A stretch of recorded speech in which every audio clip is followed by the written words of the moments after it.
దినము దేవుడు నిన్ను ఆశీర్వదించడానికి ఏర్పాటు చేసిన పునరుద్ధాన దినం ఇది. ఈ దినాన నువ్వు ఎట్లా రావాలంటే దేవుని మందిరానికి నీ మనస్సు, నీ ప్రాణము, నీ ఆత్మ కంప్లీట్గా సిద్ధపరచుకోవాలి. ఆశీర్వదించాలని, నిమిత్త తన అభిషేకాన్ని ప్రోక్షించాలని ఆయన దేవదూతలతో ఆయన సిద్ధపడి ప్రాంతానికి వచ్చినప్పుడు అదే రీతిగా నువ్వు కూడా సిద్ధపడాలి.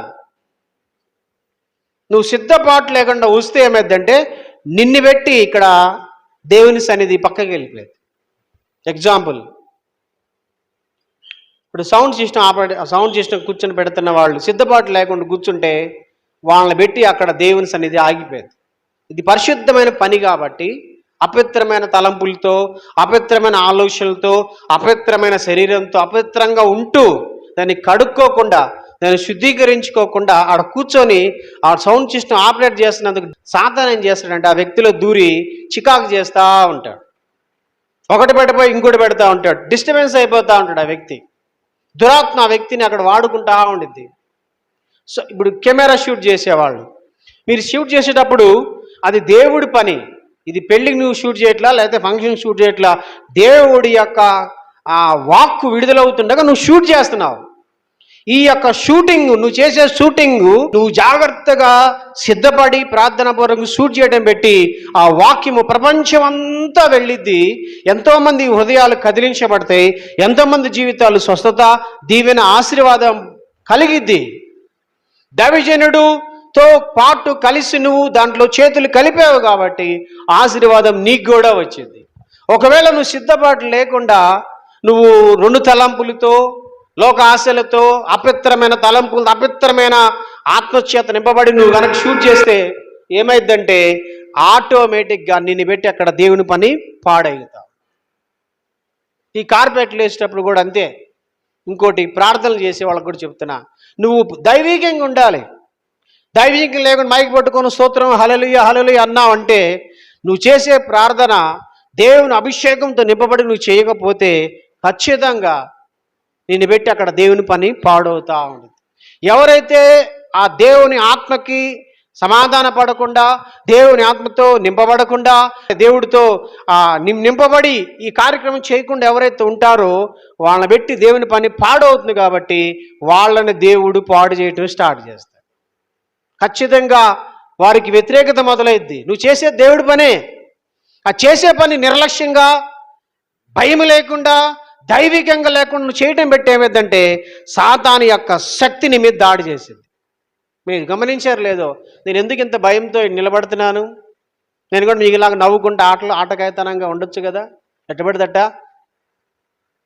నువ్వు ఇక్కడ ఆదివారం వచ్చావు, ఈ షూట్ చేసే వాళ్ళకి, కార్పెట్లు వేసే వాళ్ళకి, ఈ కీర్తనలు చదివే వాళ్ళకి, ఆ సౌండ్ సిస్టమ్ పెట్టే వాళ్ళకి చెప్తున్నా, ప్రార్థనలు చేసే వాళ్ళకి చెప్తున్నా, పాటలు పాడే వాళ్ళకి చెప్తున్నా, మీరు గనక నిర్లక్ష్యంగా ఎట్టబడితే అట్ట చేస్తే నష్టపోయేది మీరే. నేను కూడా భయపడి ఇక్కడ నాకు కూడా వర్తించింది. ఇక్కడ మైకు వాక్యం చెప్తున్నా, నేనైనా సరే ఎట్టబడితే చేస్తే నాకు కూడా రివర్స్ అయింది. ప్రతి దాంట్లో మనం ఏం చేయాలంటే సరి చేసుకుంటూ, భయపడుతూ, భయము, భక్తితో ఇది దేవుడు పని, మన దీవెనలు, ఆశీర్వాదాలన్నీ కూడా దాని మీద ఆధారపడ్డాయి కాబట్టి అని మనము జాగ్రత్తగా చేస్తే వారం వారం వారం వారం మనం దీవించబడతాం. ఇక్కడ నువ్వు అట్లా అలర్ట్గా ఉంటే దేవుడు అది చూసి తన అభిషేకాన్ని నీకు ఇస్తాడు, తన యొక్క దూతలు నీకు తోడునిస్తాడు. ఈ తోడునిచ్చి నీ మీద ఆశీర్వాదాలు కుమ్మరిస్తాడు. ఈరోజు ఈ ఆరాధన అయిపోయినాక నువ్వు ఇంటికి వెళ్ళిపోయిన తర్వాత సోమ, మంగళ, బుధ, గురు, శుక్రు, శని ఆదివారాల్లో, ఈ శని ఆదివారం దాకా నువ్వు దైవికంగా నీ మాటలు, నీ చూపులు, నీ ప్రవర్తన, నీ అలవాట్లు దైవికంగా నాకు ఈ వారమంతా ఉంటే వచ్చే వారం ఏం చేస్తాడంటే ఇప్పుడిచ్చిన ఆశీర్వాదం కన్నా, ఇప్పుడిచ్చిన అభిషేకం కన్నా, ఇప్పుడిచ్చిన దీవెనల కన్నా వచ్చే వారం ఇంకొంచెం ఎక్కువిస్తాడు. ఒకవేళ ఇప్పుడు నువ్వు దేవుని ఆశీర్వాదం పొందుకొని ఇంటికి వెళ్ళి నువ్వు మళ్ళీ అపవిత్రంగా మళ్ళీ నోటికి వచ్చినట్టుగా మాట్లాడి, నీ కళ్ళకు వచ్చినట్టుగా చూసి, నీ చేతలకు తోసినట్టుగా చేసేసి ఇష్టానుసారంగా నీవు దేవుణ్ణి గాయపరిచి కనుక మళ్ళీ వచ్చావంటే నిన్ను పెట్టి దేవుడు బాధపడతాడు. కాబట్టి దేవుడు నిన్ను క్షమిస్తాడు. మళ్ళీ దేవుడు దాన్ని ఏమంటారు, మొదటి నుంచి మళ్ళీ నిన్ను అభిషేకించాల్సి వచ్చేది. నేను మిమ్మల్ని గమనిస్తున్నా చాలామందిని, వారం టు వారం, వారం తర్వాత మళ్ళీ వచ్చే ఆదివారం వచ్చేలాకి మీరు ఇట్లానే ఉంటున్నారు. ఎందుకంటే వచ్చే వారము నువ్వు ఆశీర్వాదము శాపము అనేది నీ చేతుల్లోనే ఉంది. అది ఎప్పుడంటే రేపు మండే నుంచి రేపు ఆ సోమవారం నుంచి శనివారం దాకా నీ ప్రవర్తన, నీ మాటలు, నీ అలవాట్లు, నీ పద్ధతులను పెట్టి వచ్చే వారానికి నీకు బ్లెస్సింగ్స్ శాపమో నీకు అర్థమైపోతుంది. మీరు జోక్ తీసుకోకండి ప్లీజ్.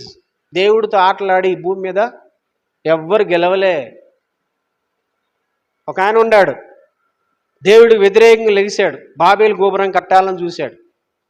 దేవుడిని కన్నా హెచ్చించుకోవాలి, దేవుడికి వ్యతిరేకంగా లెగటం. దేవుడు అంటే భయం లేకుండా ఉన్నాడు. దేవుడి పని దయచేసి బైబిల్లో రాసింది, నీ పూర్ణ హృదయముతో, పూర్ణ ఆత్మతో, పూర్ణ మనస్సుతో, పూర్ణంగా అంటే కంప్లీట్గా నీ పూర్ణ మైండ్తో, అంటే కంప్లీట్గా 100% నీ హృదయంతో, నీ మనస్సుతో, నీ బలముతో దేవుని పని నువ్వు చెయ్యాలి. లేకపోతే చేయబాకు, వెళ్ళిపోయి దేవుడి జోలికి వెళ్ళబాకు, దూరంగా ఉండు.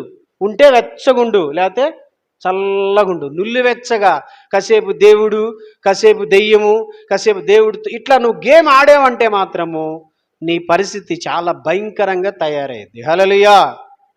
ఎవరు కూడా బుద్ధి ఉన్న వాళ్ళు ఎవరు కూడా 2 పడవల మీద కాళ్ళేసి గమ్యం చేరరు. దేవుడు దెయ్యం 2 ఉన్నాయి భూమి మీద. నువ్వు ఉంటే దేవుడి తరపు నుండు, లేకపోతే సాతాన్ తరపు ఉండిపో. హల్లెలూయా. అందరు బైబిల్స్ ఎంతమంది కొన్ని చూపించండి. మందిరానికి వచ్చేటప్పుడు బైబిల్ తీసుకొని రావాలి, బైబిల్ లేకుండా ఇక్కడికి రావద్దు. ఎగ్జామ్ హాల్కి వెళ్తే పెన్ను లేకుండా పోతావా?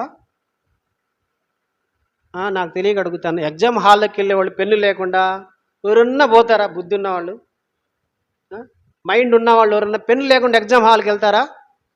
కాలేజీకి వెళ్ళేవాళ్ళు బుక్స్ లేకుండా ఎవరన్నా పోతారా? కాలేజీకి వెళ్ళేవాళ్ళు అసలు చదువుకోవాలనుకున్న వాళ్ళు బుక్స్ లేకుండా కాలేజీకి పోతారా? మరి మందిరానికి వచ్చేవాళ్ళు బైబిల్ లేకుండా వస్తారా? ఇక నువ్వు ఆలోచించుకో. వచ్చేవారు నాకు బైబిల్తో రావాలి. హల్లెలూయా.